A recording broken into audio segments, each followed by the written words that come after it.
Good evening. Good evening, madam. Yesterday we didn't finish like two slides we have to discuss, right? After we discuss that, then we will start the next one, right? Quickly revise what we have done yesterday. We talked about instructional design for e-learning. Under that, I told you that instructional design means easily you can keep in your mind that is like designing a curriculum for e-learning. So for in any teaching learning process, we need some instructional design or curriculum, right? But here for e-learning, we have to more concerned about that because we have to face lots of challenges in e-learning, right? That's why instructional design matter in e-learning. We discussed those things. Then we discussed the key components of instructional design model.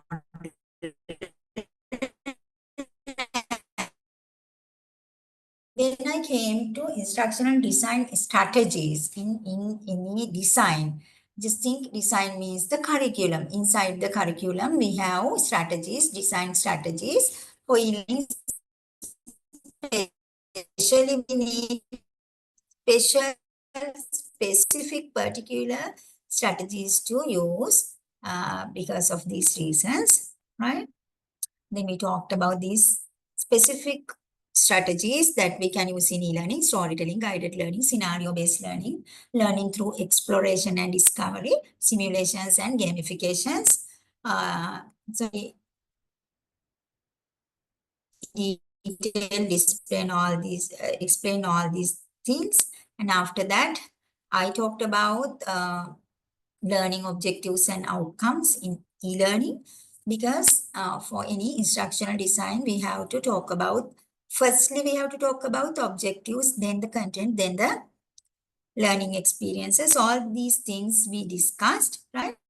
But in between them, I talked about strategies because it is the main part that we have to use as teachers while we implement, right? Objectives, learning experiences, content could have been done by some curriculum developers, right? But as teachers, you have to implement that instructional design or curriculum inside the classroom. For that, you need implementation strategies. That's why we discussed that first, right? After that, we talked about this.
Sorry, I was disconnected for a while, I think, because of some technical issue, right?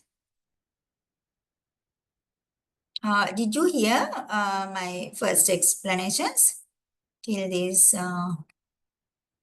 outcomes? Yes, madam. Okay, then I talked about UDL principles, right? Under that, these UDL principles should be carefully used in e-learning because in e-learning, especially we have to uh, follow the inclusive education concepts and uh, address all the diverse learners because most of the time we might miss children in this online learning or e-learning since we cannot see them, right? We cannot face to face see them and also we cannot directly observe them. Therefore, all these strategies we have to carefully use not to miss anything in e-learning, right? Then we talked about accessibility in e-learning, right? Did I, Risna, can you remember, did I explain this one? Accessibility? No, I think no. No, madam. Yes. So accessibility means how we can access e-learning, right? How people or students can access in e-learning. This accessibility is a problem, right? So when we talk about this accessibility, we have to consider these things, right? When I show you PPT, I always ask, can you see, right? Even I would like to make it like a slideshow because you have to easily read this, right? Screen reader compatibility, right? It should be increased, it should be better, right? And keyboard navigation. Whenever you use computer devices, you have to use keyboards, how to navigate them. You know, when we go to any website, there are navigations, right? It should be friendly, user friendly, easy, right? Otherwise, sometimes we get confused when we go to website and find something, right? Like in some educational website, your campus website or any other website, when we go to it, go to the website, if we can easily find the pathways which we want to go to the places which we want to go, then it's fine, right? So navigation is also a very important thing in e-learning. Color contrast, if the colors are too much, if it is confusing, too bright, then it's not good, right? For different types of e-learning, like professional things, when we make PPT, video, everything, right? For e-textbooks, interactive textbooks, for all these things, we have to think about color contrast. This color contrast might be different according to the learners, right? Learners means maybe primary student learners, primary learners, tertiary learners. Likewise, when you select the learner, we have to think about color contrast according to them, right? Closed captioning, when we include captions, there should be very good order, right? When we see main captions, subtitles, they should be clearly included, right? They should be closed, right? And alternative text for images. Sometimes we use images, sometimes we use text, right? When we use these things, we have lots of alternatives, right? We have to use them in the proper way related to our learners. And responsive design. Responsive design means whatever we use as a design, instructional design, no. In today's lesson, you will understand what are those designs and tools and technologies, right? Whatever design, whatever tool, whatever technology we use should be responsive for the students, right? Otherwise, it will not be accessible, right? Then legal and ethical considerations also very important. When we do something through sorry, when we do something through online, when we do e-learning, all the things should be very clear and we have to use them in legal considering ethics and legal facts, right? One thing we have to follow web content accessibility guidelines and also disability rights legislation, inclusive education principles. Especially as teachers, we have to follow these three things. When we take something, access something from webs, there are guidelines, there are copyrights, there are rules and regulations. Whatever we want, we can't take. We have to get permission for something, right? Some are not free, therefore we have to pay. Even when we include something in websites, when we include something to internet, we have to concern about these guidelines. And also, there are students, disabled children, disabled people, they also have rights to access e-learning, online things, facts, information. For them also, we have to give some opportunity using some different strategies. Okay? And inclusive education principles are similar to that. That means everyone should be included in this system, education system.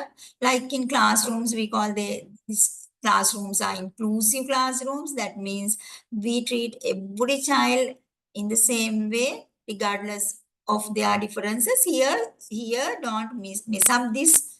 Treat as same way is not like doing everything in the same way. If we have disabled children, gifted children, average children, slow learners, special needs children, for them we have to differentiate our teaching methodologies. We have to differentiate materials. Like an example, for blind students, we have to give braille facilities, right? Not the same way. Treating same way means not to discriminate, but sometimes we have to give special attention, special things, special facilities for those who need. Okay. Here, always keep in your mind equality and equity are different things, right? Samanatma save saha sadharanatva, right? When we say equality, we should not give all the things similarly, but we have to give them in fair way. Fair way. If someone needs something more, it's fine to give, but in a fair way. Therefore, in e-learning also, you have to think about inclusive education principles. There are principles, rules, regulations. When you include some e-material, just think you are going to add some e-material in your Google Classroom, right?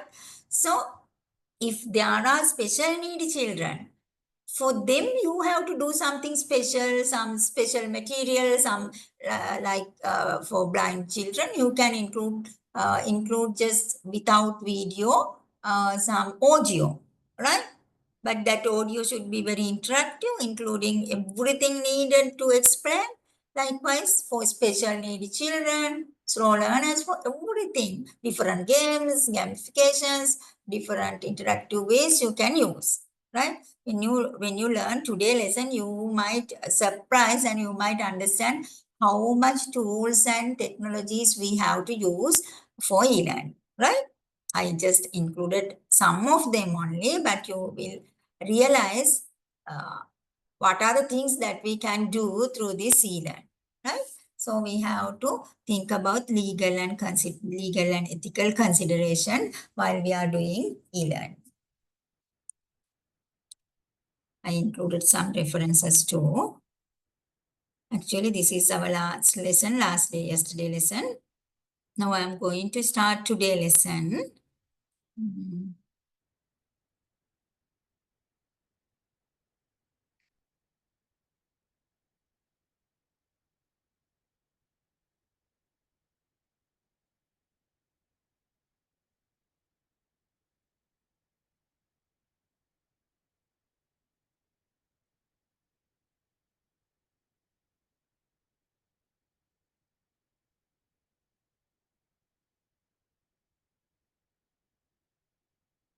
is today lesson, e-learning technologies and tools. This is a very important lesson because as teachers, practically what you can do is explained here, right?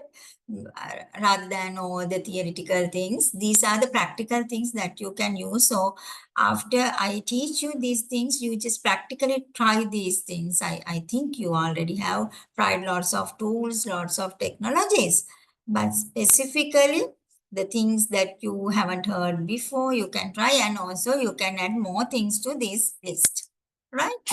So under this lesson, we are going to understand some e-learning technologies and tools, and also how to develop skills in digital learning integration. Integration means we integrate technology with our teaching process, right? Integrate means we are not going to teach technology. We use technology to enhance our teaching process. In between our teaching process, as an aid for our teaching process, we use technology. That is technology integration, how you are going to integrate technology, what are the skills that you need. Under these tools and technologies, first of all, I'm going to tell you about learning management systems. We usually call them LMS. You have heard about LMS because as campus students, all of you use LMS, campus LMS, right? LMS, when we hear LMS word, we think it is some one thing. No, it's not one thing. There are different types of learning management systems, right? What is then learning management system? Give me 1 second. Fix this charger.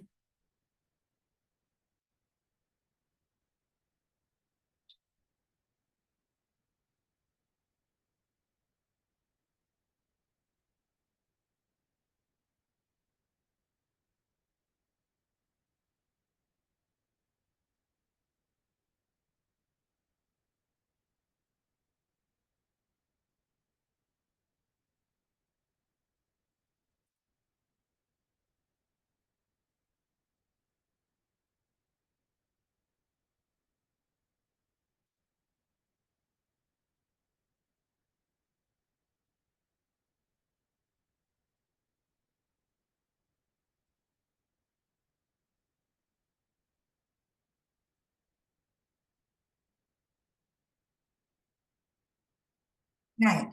Learning management system is a digital platform designed to what? Designed to plan, implement, and access a specific learning process, right? It is some platform. Plan, implement, and assess. Not only plan, but even implement and assess. Everything we can do through this LMS digital platform, right? It provides educators, administrators, and learners with a centralized system for creating, delivering, tracking, and managing educational content and experiences. Now, you know, everything can be done through this LMS. It is the centralized system. It is our center, IT center. It's like we feel like we all do all the things through LMS in Sri Lanka, in our campuses, everything doesn't do through this LMS, but in some countries, all the things, assessments, getting feedbacks, um, parents meeting, even attendance. Sometimes when you don't attend classes, the message will go to your parent, right? And also because we use for every process we use LMS in those countries, uh, like in some things we can't control even, right? Sometimes when your attendance is low in campus, your managers, coordinators, or deans will let you sit the exam. But when it happens through the LMS doesn't give you the admission. All the things will be tracked by LMS, right? Can't cheat. Can't cheat. On the other hand, we can say it's like not humanistic, right? Sometime we have to make decisions, humanistic decisions. When we do all the things through digital platforms, through machineries, sometimes we can't be flexible, we can't take humanistic approaches, humanistic decisions, right? That is a that is a disadvantage.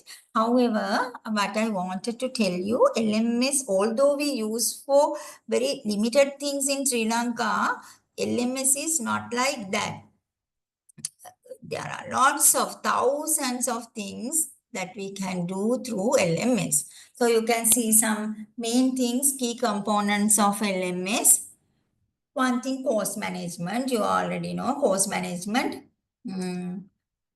Actually, we can create and organize course content.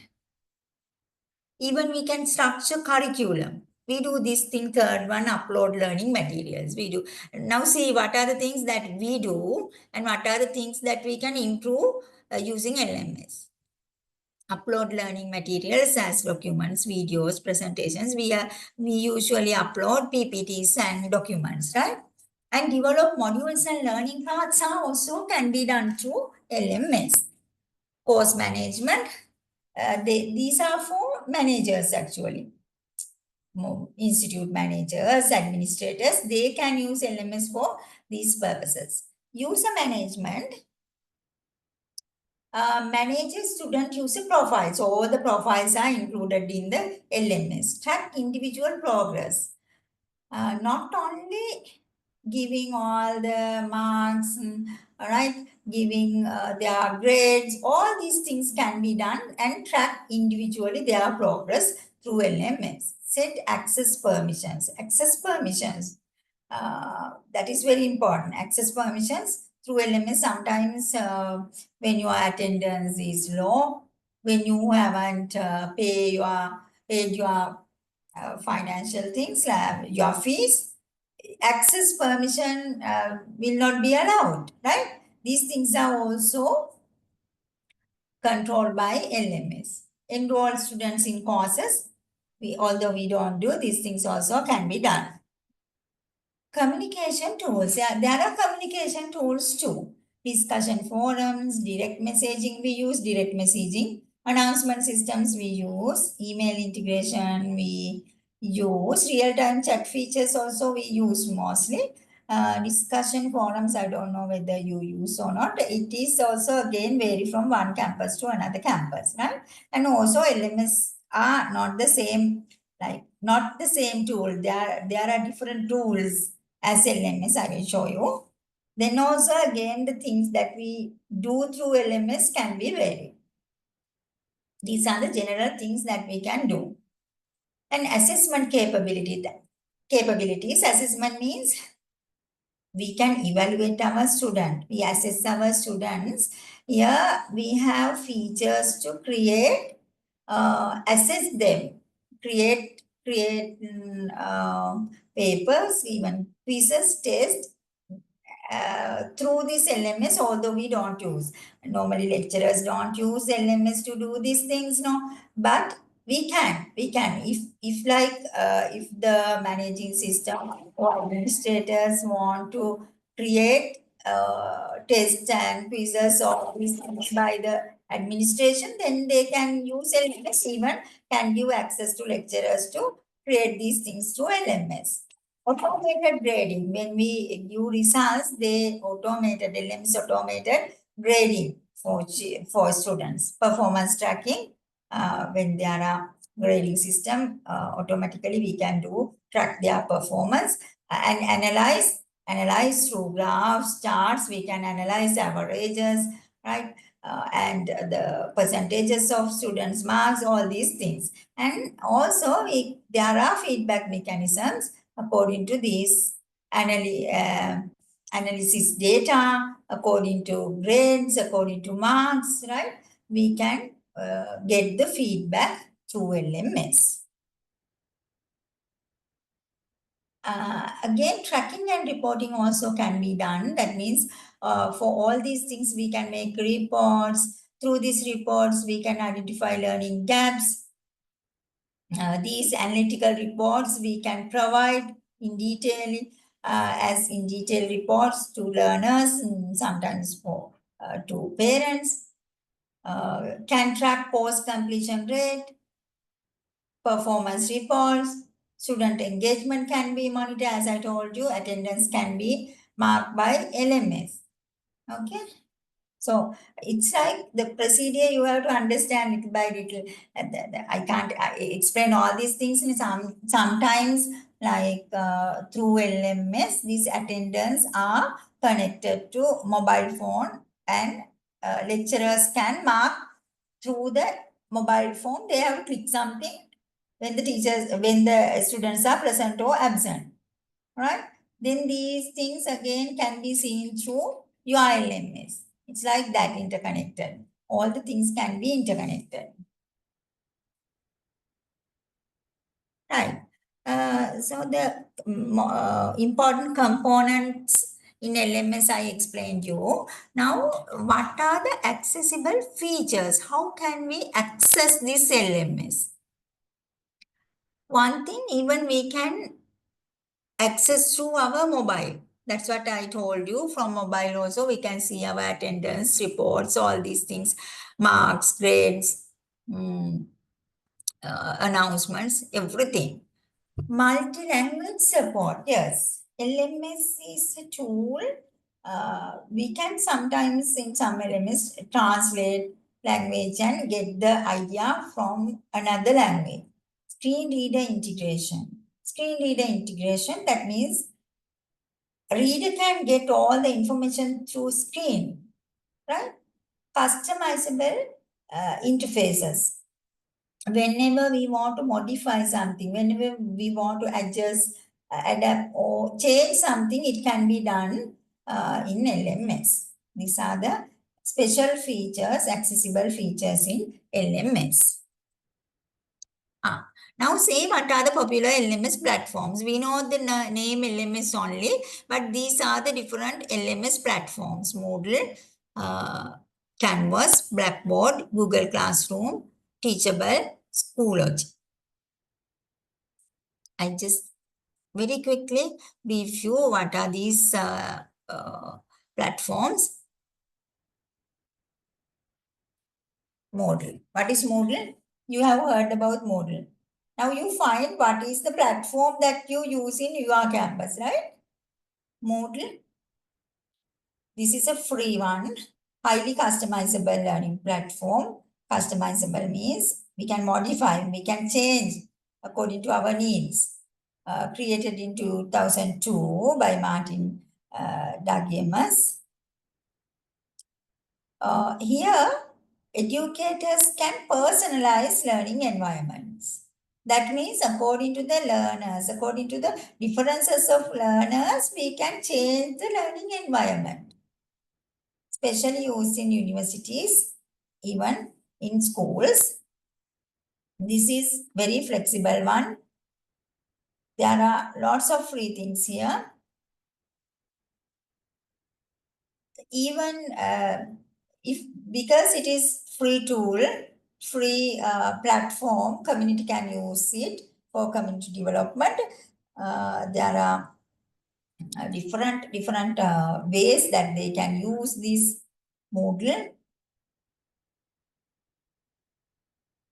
So we can use them in institutions because it is customized. Special features are customizable and free.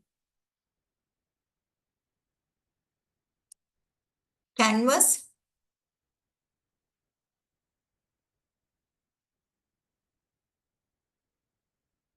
This is also a very user-friendly one. Kindergarten to grade 12.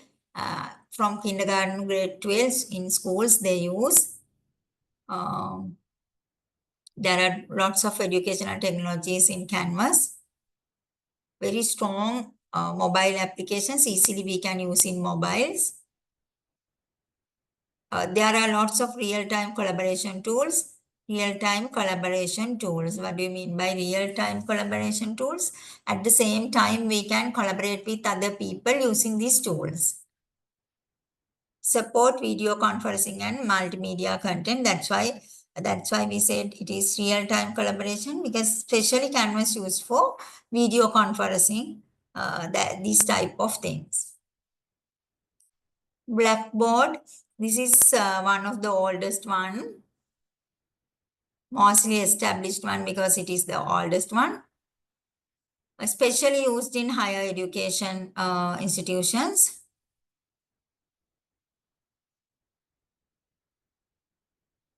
Uh,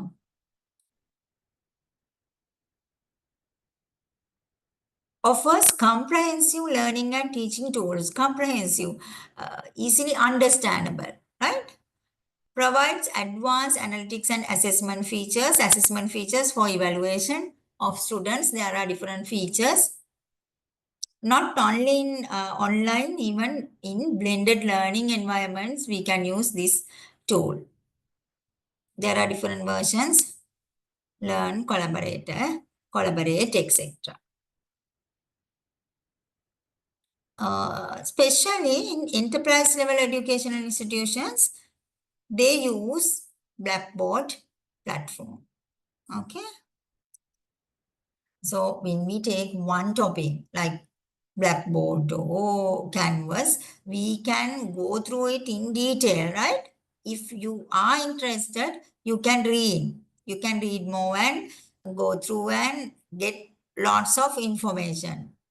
Okay, we can't limit informations, but here we have to limit our time, and we have to limit our curriculum syllabus to some limitations. Therefore, I am just giving you what is Google Classroom, what is Canvas, the idea of different platforms, LMS platforms.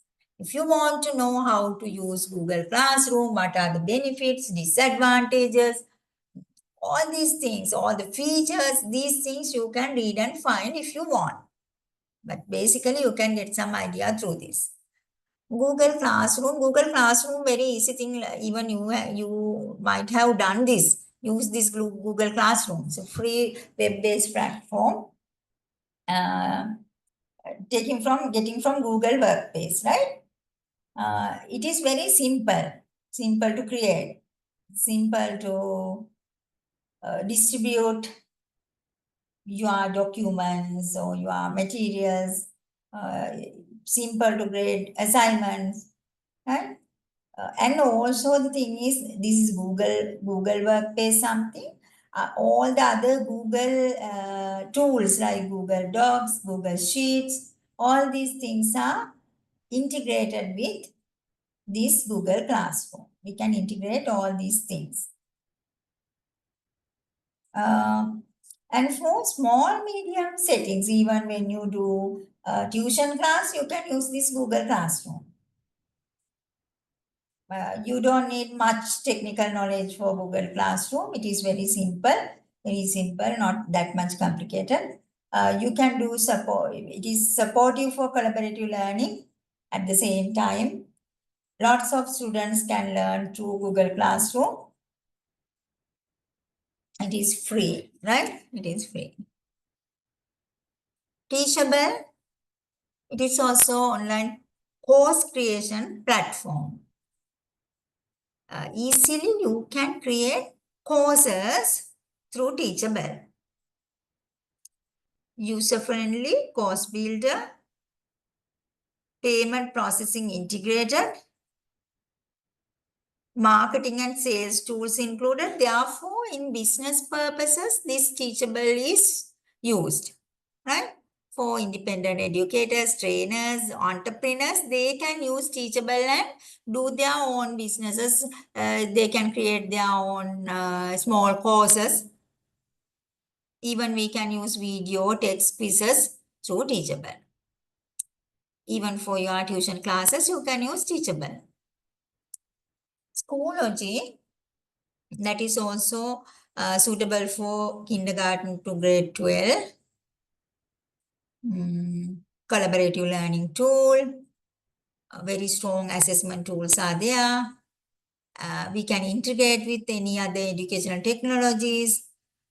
Even here offer curriculum management features. Curriculum management features means whenever you want to develop some objectives for curriculum, develop some content, learning experiences. These things also can be done through some features in Schoology. Even you can create standardized testing. Standardized testing means exams. Exams normally we use, and also this testing easily you can develop according to the curriculum, align with your curriculum. Schoology, right? These are the different LMS platforms, that popular platforms we mostly use. Now let's see some benefits of LMS for students. Whenever you have access to your campus LMS, you get these benefits. 24/7 access to learning materials anytime. Whether it doesn't matter, it is 12 midnight, morning 4 a.m. Anytime you can access to your learning materials and get them. Self-paced learning. Yes, whenever you have access, you can learn by yourself. You can do your things by yourself through LMS. Whatever features there, whatever they have included there, you can use. Interactive learning experiences, it is interactive. You can interact with other people also, with your lecturers, with your managers, coordinators through this.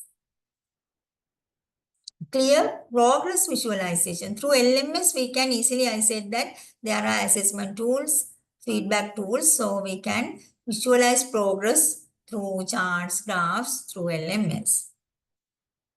Through LMS, we get collaborative learning opportunities, obviously, right? These are the benefits. There are challenges too of LMS. I have experienced this whenever we recruit new batches in campuses. It is very complicated for students. They always ask for LMS access. They always say, ma'am, we can't access LMS. We can't get materials. Sometimes they don't know how to do this. Initial setup is a little bit complex, right? This is a challenge, even for institution managers, even for students. Technology learning curve. I will explain what is technology learning curve, right?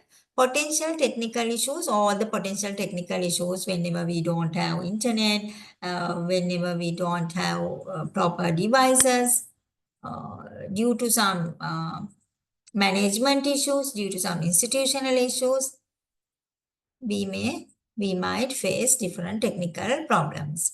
Cost of advanced platforms. If the institution, if any institution use some costly platform, advanced platform, for that they have to spend much money. Ensuring equal access, yes, that is also very huge problem. Sometimes students in rural area, students who haven't proper devices, they always complain about this LMS. When materials are in LMS, we can't access, ma'am, we can't get, please give them in another way, because it is a challenge to ensure equal access for everyone. Okay. Technology learning curve. I will teach here later on. Technology learning curve is how we adapt to some new technology.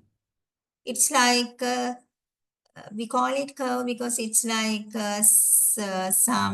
it's not a cycle, but a curve. It's like a process that we have some stages. I will teach you it. It is a challenging, not only in LMS, whenever we use technology, whenever we use digital tools and e-learning, we have to face this technology learning curve, everyone. Okay, we talked about, now look at this PPT, my PPT. I started from learning management system. Under that topic, you got all these things. Now you should understand we are going to another topic. I have clearly differentiated it by different slide. That's how we make these visual things user readable, right? There are lots of better ways, right? According to my time, I made these things because I actually wanted to show you, right? How do we include topics, subtopics, how we should include them in proper way that students can understand. Otherwise, they will get confused. They will get confused even when we go through some PPT or some text or material. If it is not in good sequence, good order, if they haven't included topics, subtopics, and all the contents in good flow, it will be something confused our mind. Therefore, we always have to think about that whenever we do e-learning, whenever we create e-learning materials. E-learning materials should be very creative as well as should be very clear, very concise and organized. Okay, now after LMS, we are going to talk about some other tool, video conferencing and virtual classroom platforms. Both we can talk together because these platforms can use for both things, video conferencing and virtual classrooms. These are the things that we usually know. Therefore, I'm not going to explain these things separately. Zoom, Microsoft Teams, Google Meet, WebEx. WebEx, I don't know whether you have used. Actually, I haven't used, but it is also something similar to this type of platforms. Features in these video conferencing and real-time classrooms. We have real-time interactions. Now we are doing through Zoom.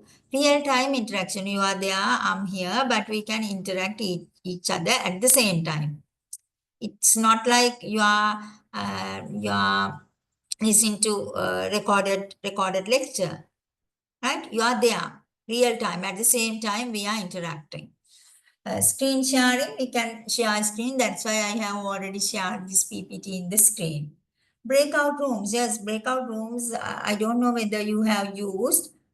Sometimes whenever we do research symposiums, whenever we do group activities, we can use these breakout rooms. Recording capabilities. Now also we are recording this lecture. Who couldn't participate at the class then can listen to the lecture. These are the special features that we have in these platforms. That's all I included because I'm not going to explain Zoom, what is Zoom, what is Microsoft Teams. You already know. Now, digital content creation tools. We talked about LMS, then video conferencing and online classrooms, then digital content creation tools. For all these things, we have to create digital content. Yesterday also I discussed about that under instructional design. Inside instructional design, you have to develop your content. I told you there are different e-content types, different types of e-content. So let's see how we can create digital content using different tools. These are some types of tools. Now I have used PowerPoint tool. It's a presentation tools. There are different presentation tools. Prezi, PowerPoint, Canva, and also Google Slides. You can add more. We can create presentations as text, as content. Then we can create video. For video creation also there are apps. Even we can take a small video creation like to make small videos. Even in educational purposes, we can use TikTok, CapCut, right? We know these things. Other than that, Screencastify, Camtasia, Adobe Spark. These are some other tools that we can use for video creation. And when we want to create interactive content, interactive content means sometimes I told you in the first day, on the first day, e-materials should be very interactive. In our e-Taksala, we include our textbooks, but it is just like we read them on the screen. It should not be like that. It should be interactive. We can include interactive games. We can include animations. We can include videos in content. So then we can say they are interactive content. To include this interactive content, to create this interactive content, we can use H5P, Kahoot, quiz. Kahoot I will explain later. Kahoot is something that we can make quizzes. When we develop content, inside that, if we include some online quizzes, if we include some videos, games, then it will be interactive. So these are some types of tools: presentation tools, video creation tools, interactive content creation tools. These are some practical examples to digital content creation, the contents that we can create. Video with interactive questions, complex quizzes, games, interactive presentations, timeline-based learning experiences. These things we can create. Now, if I include some video into my presentation, quizzes into my presentation, it will be interactive. If I include animations, it will be interactive. All right. Now, I talked about digital content creation tools after LMS. After that, I explained what LMS, then video conferencing or online classroom platforms, then digital content creation tools, right? Now I'm going to talk about assessment and feedback tools. Okay, first of all, for e-learning, we need platforms. As platforms, we use LMS, we use video conference tools, we use online classroom tools. Then we need interactive content. For that, we need some tools. Not only that, in courses, in education, we have to assess our children. Also, we have to give feedback to our children. For that, again, we need in e-learning assessment and feedback tools. Some tools that we can use for assessment and evaluation: online quiz platforms, Google Forms, Kahoot, Socrative. You know, assessment means that we are going to measure our children, whether they have achieved the learning outcomes, right? Now, if I want to check your knowledge, check your achievement of this subject, I will give you quizzes, I will give you online. If online, then I can give you some Google form to fill. Through this Google form, I can ask questions, even I can get feedbacks. Kahoot is also free app actually. You can also try. Through Kahoot, you can make quizzes. Socrative also something that we can make questions, quizzes. It is more like complicated.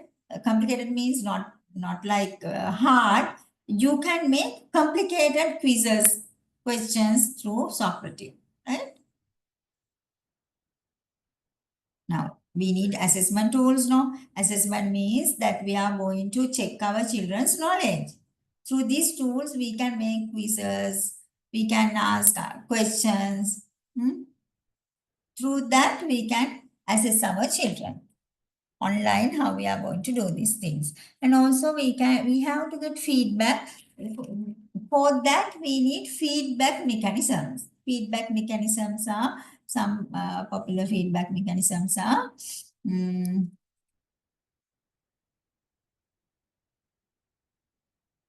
uh, mm, sorry.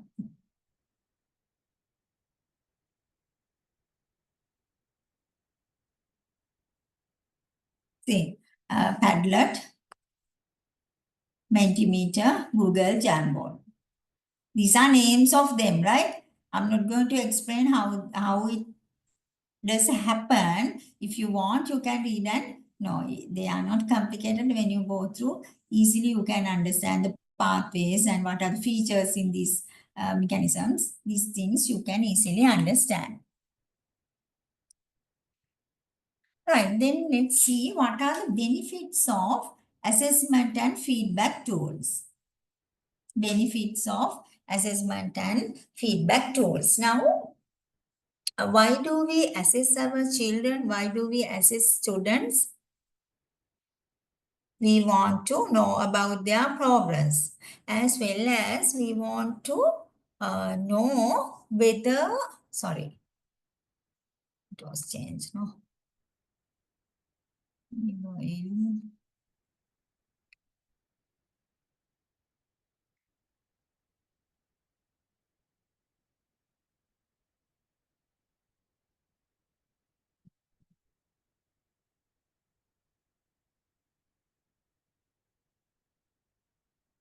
Right. We want to, why do we need to assess them? Because we want to know their progress as well as we want to know our progress. As teachers, we want to know whether the teaching strategies we used, teaching methodologies we used worked or not. Right? If not, we have to change ourselves. Therefore, these assessments and feedbacks will be help us to develop our professionalism, develop ourselves. As teachers, we have to develop our professionalism.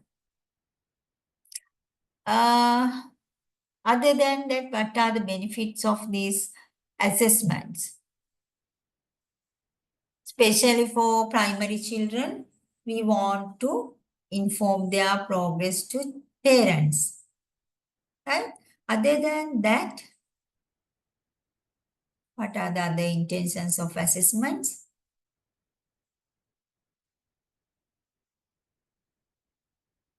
Actually, we grade children, although it is not a good way, it is not acceptable way in this, according to our new philosophical ideas, we always grade children. Why? Because when we don't have much opportunities to select them for limited opportunities.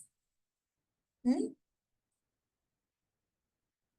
We have popular and unpopular school system, unfortunately, right? We have to select children for limited seats in popular schools. Therefore, we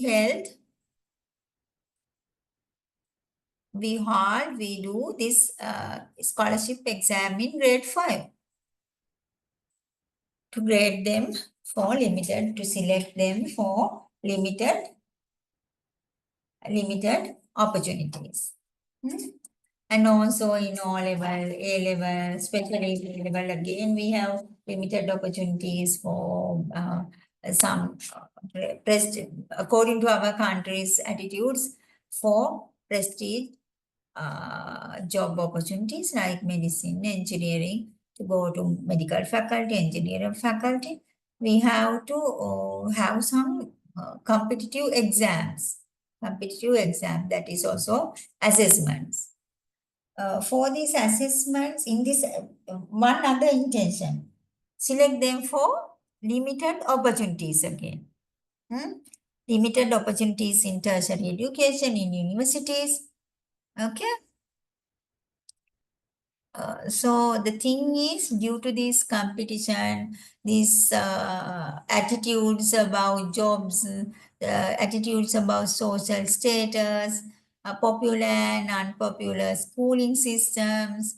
Due to all these things, we have to assess children, but although it is not the main intention, now we feel like that is the main intention. Okay. Actual thing is we have to assess children because we want to progress them up to their unique and their own highest potential. Hmm? Not to some other measurement that common for everyone. It is not common. They are different. They are unique. Up to their highest potential, we have to develop them. For that, we should know their progress. For that, we have to assess them.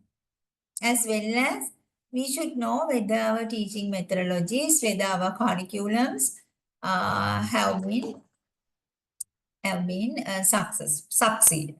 Right? These things we should know through assessments and also feedback. Now in online, when it comes to online e-learning, how we can do these things easily? There should be very good creative assessment methods for them. Right? Now, if we do assessment methods, now although we do e-learning online in institutions, you have to, in most of the universities, you have to go for physical examinations because we don't have that much advanced online examination system. Hmm? Um, Sometimes we give for online courses, e-learning courses, we give take-home assignments. Then it is not a problem. But when it comes to exams, if we conduct exams online, we can't get real results actually because we are not that much advanced. But if you think about India, in India there are competitive exams too in India. India also parallel to our country's attitudes and all the principles mostly. Although, but still they are developed than us. Their education systems are developed than us. Uh, but they also have this competitive rote memorizing examination systems to select students for different jobs. When they have, if you have heard about NAT exam, through NAT exam, they select people for professional jobs. But NAT exam is very competitive, very competitive. Children coming from different areas come to urban areas and stay there for 1 year, 6 months to go to classes, academies to practice for this NET exam. After that, they all have to sit NET exam online. Although it's that much competitive, it is their online exams are reliable, highly reliable. They can't cheat. Actually, I don't know their advanced technology of that. However, I know small things like whenever they do some cheating thing, something wrong, uh, like after 3 attempts, sometimes it can be misunderstood, right? Three automatically. After 3 attempts, they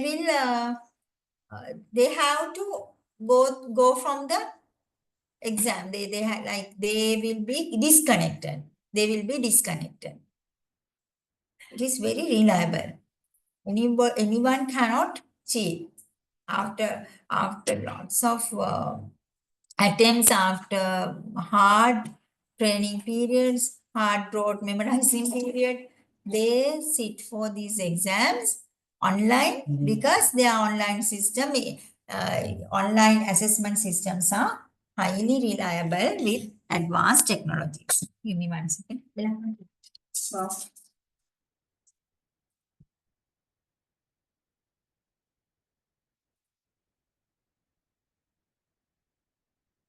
Okay, so what I want to tell you, when it comes to e-learning, assessment and feedbacks are very important. For that, we have to use advanced technologies. These key tools are not for that exam systems. These key tools are for like continuous assessment, formative assessment that we do throughout our teaching process as teachers for simple assessments. Simple assessments, continuous assessments are enough if our education systems are like developed like in Finland, Australia, New Zealand. Even in Finland, children, they don't have exams. Especially primary children, they don't have exams. There are no grading systems. They are very stress-free and they are very happy. But they learn. They happily learn. Okay? I don't know when we can come to that state, that level of education system, because we are having rigid curriculums, rigid examination systems, uh, and also we have very different attitudes towards jobs, exams, gradings. We have big competitions. We have lack of opportunities. We don't have good opportunities for everyone. Therefore, it's very hard for us to, and also this schooling system, popular, unpopular, this discrimination of distribution of facilities. Hmm? Therefore, it is very hard. At least when we come to like after some years, we all will be using these e-learning methods, no?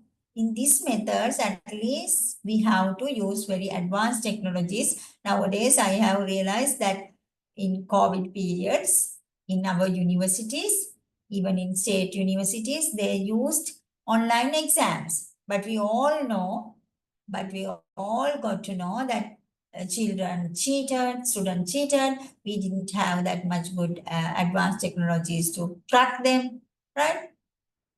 To invigilate them. Therefore, we have to use higher technologies, advanced technologies for these things if we not.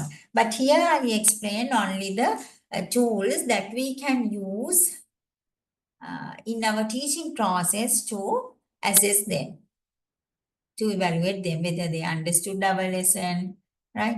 How they are going to give answers, their style, all these things we can understand through these quizzes, Google Forms, using different tools.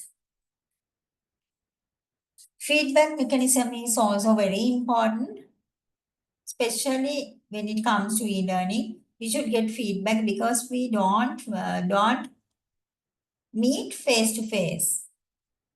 We don't much interacted. Therefore, whatever we want to know, whatever the other party think about us, we should know through feedback mechanism. For that, we can use different tools in e-learning, right? Benefits of assessment and feedback tools in e-learning, these online tools give us instant feedback. We don't need to wait, right? Sometimes when we give papers, when we give students some forms to fill physically as a hard copy, they take time. They sometimes they don't give. But in these feedback forms in feedback mechanism tools in online, right? They have to suddenly fill and submit. They can't wait. Even we can engage, we can track their engagement, right? We can track their engagement. As I told you, in some countries, they if they don't give this, if they don't submit the feedback form before the exam, they will not get the admission. It is also done through the LMS. They have to submit feedback about all the lecturers to the LMS. Then it will be tracked automatically, and then only they will get their admission for exam. Even financial issues, it's like that. Even for disciplinary issues, for everything. Everything happens through this LMS. And through this assessment and feedback tools, there is another uh, benefit, personalized learning. What is personalized learning? Personalized learning is, I told you that we have to know about the difference between equality and equity. Although there are different learners, yes, we have to treat them in the same way. That doesn't mean whenever we have to change our uh, materials, assessment methods, teaching methods, according to their needs, it is not discrimination. It is personalized learning, differentiate learning, according to the needs and potentials of different learners. Here, these assessments can be done according to personalized learning in e-learning. There are tools for that. Okay. Now we don't use in our physical exams in O level, A level. We don't have personalized assessment. We are not going to assess children in different ways. We expect that every child has to face the same O level, A level, same level of examination and should get same cut-off marks or same some particular mark level to pass the exam without thinking about their differences. It is not personalized assessment. Even we don't do personalized learning too because we don't have much time, we don't have assistant teachers, we don't have professional support. Therefore, whenever we have special needy child, we just ignore without personalized learning. But online, it will be more easy for assessment as well as personalized learning. Because at the same time, we can use different tools and give different work to different children at the same time online without wasting time, without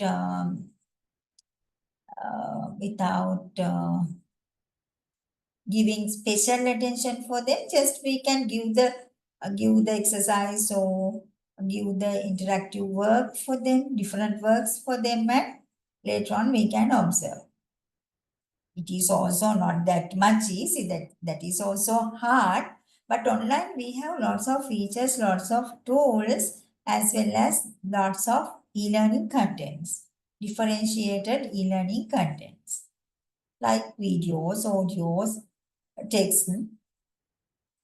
If we feel that like special needy child needs some video to teach this particular lesson, we can use it. Likewise, there are different options. We have alternatives in e-learning. Okay.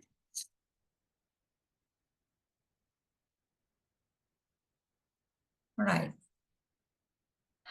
Now I'm going to talk about educational apps and Web 2.0 tools. Before that, I think we should go for some video, right? Mhm.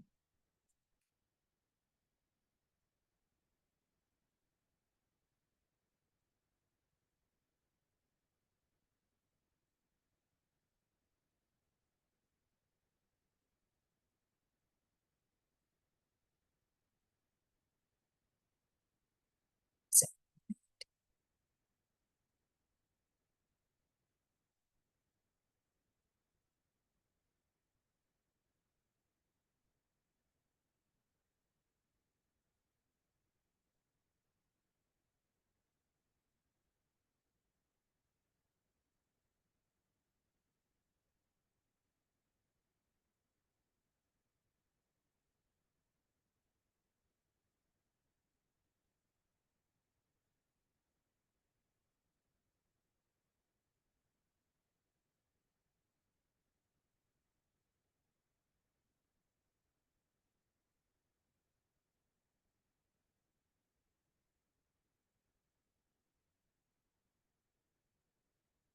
Actually, I included like most popular tools here, but you also can find and recent. I included recent and new technologies and tools, but you also have to find whether there are new things.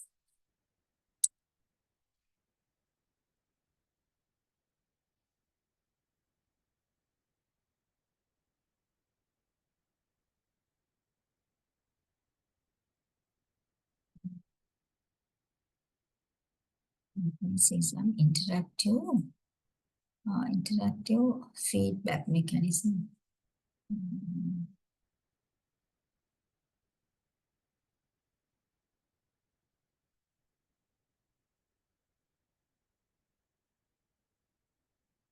Performance management system. Let me see whether it's good, right?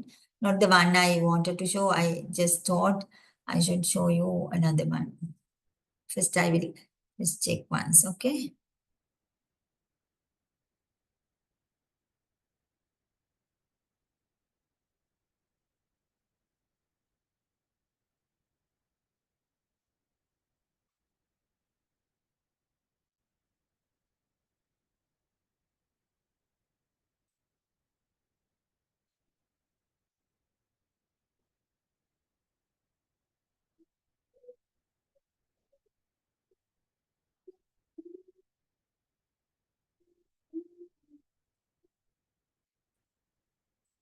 Okay.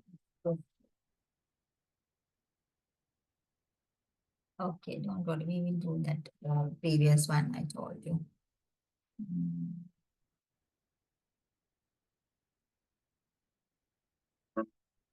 Or else we can watch something related to gamification. I will show that later.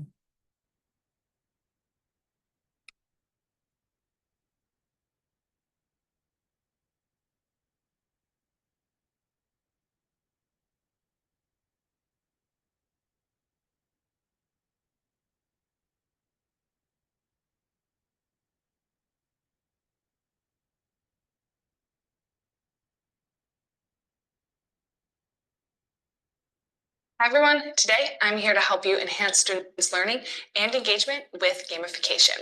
I'm going to walk you through how to use gamification in your classroom. Plus, at the end of the video, we have a little something for you guys to use in your lessons to help kickstart this gamification adventure. If you're new here, I'm Sarah from Inkno, here to provide you with EdTech tips and tricks for your classroom. We'll see, right? Attention.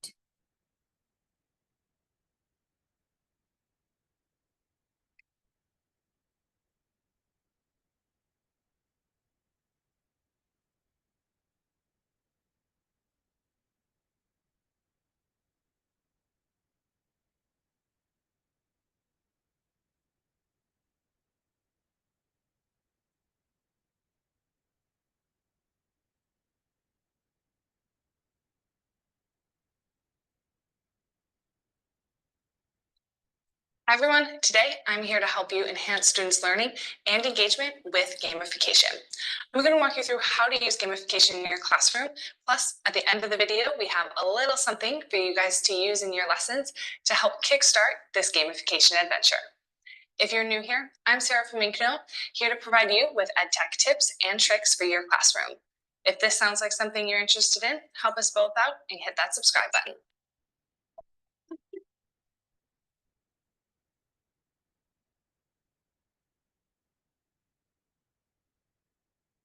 Now, let's get into the main gamification elements and how to add them into your classroom. Each game is different, every classroom is different, and every student is different. So before choosing which gamification elements you want to add into your classroom, survey your students. Find out which games they like to play and which games make them totally lose track of time. That way, you can add elements from those games and implement them into your class, and you already know students are going to love having them in a classroom. For example, if your students love Minecraft, you'll want to implement aspects that allow students to be creative and choose their own path. Minecraft allows students to create anything they want, move around in one platform. So one way that you can do this in your classroom is implementing a point system and allowing students, giving them different opportunities to earn points and giving them a whole bunch of choices on what to do with those points once they've accumulated enough. There are endless ways and opportunities to add gamification into your class, but today we're just going to cover the 4 most popular. And the good news is you can pick and choose. You can keep it simple, stay surface level, or deep dive into any of these aspects. Do what fits best for your classroom. Start out easy with a point system and a student leaderboard. So you can turn those daily activities into student progress boards, or you can take it a couple steps further and completely change your grading system. The first level of this is just doing a simple participation board. Points can just be based off student participation, then totaled up and put into a leaderboard. You can display your leaderboard as a slide in your presentation with PowerPoint or Google. You can put it on your Google Classroom banner, or if you're in the physical classroom, just throw it up on a bulletin board. If your classroom isn't really ready for the competition that leaderboards have, you can always assign code names to your students. That way, their identity is hidden. Plus, it adds a little bit of intrigue and mystery.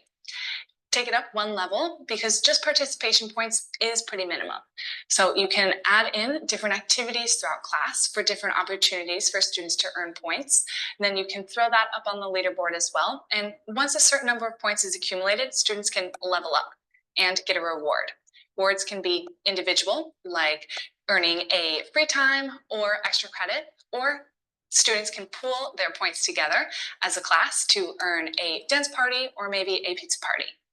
Providing students with the opportunity to have a lot of different ways to earn points is important. So make sure you have a variety of activities for students to earn these points because every student can play the game a little bit differently.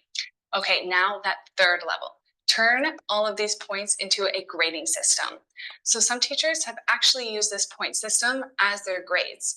This way, it highlights the importance of progress and making sure that students are earning points towards an A instead of the look of every time having points taken away and moving farther and farther away from an A. So it's just kind of a shift of perspective. Regardless of how far you want to lean into this classroom leaderboard, no matter what, it's a great way to get students motivated and involved in their own learning objectives. We can also add badge elements into the classroom. Many different games provide the opportunity for different levels or badges to be earned once a gamer masters a certain skill. In the same way, we can incorporate that into the classroom to recognize students' accomplishments and their mastery. So once students have mastered a certain skill or concept, we can create and give them a new badge, or it can unlock the next badge or badge level. That way, it shows that they have mastered that skill. These badges can then be displayed on a bulletin board or leaderboard, like we mentioned before. They can be combined with your point system leaderboard. That way, everyone can see, everyone can cheer each other on, have a little bit of camaraderie or a little bit of competition. You can also give out these badges digitally and put them on students' profile on your LMS. Students can also help you to create these badges. They often have a lot of good ideas, they're pretty creative, and this gives them the opportunity to practice goal setting. Students can go ahead and create their badge, determine what is needed to earn that badge. Alice Keeler has a great short tutorial on how students can create their own badges that I've linked down below. Next, we can create quests or game-like tasks into the classroom. These are all really fun, and there's lots of different ways that you can implement it. One idea is to do a scavenger hunt or a hidden task. So scavenger hunts are always really fun to add into the classroom, and it's gamification already right there. So for this, you could use it as an assignment to have students search for a particular information in a reading to make sure that they fully understand and they read what they were supposed to. For these hidden tasks, let's say if a certain achievement is made and students are on a level 5, maybe at the end of a quiz,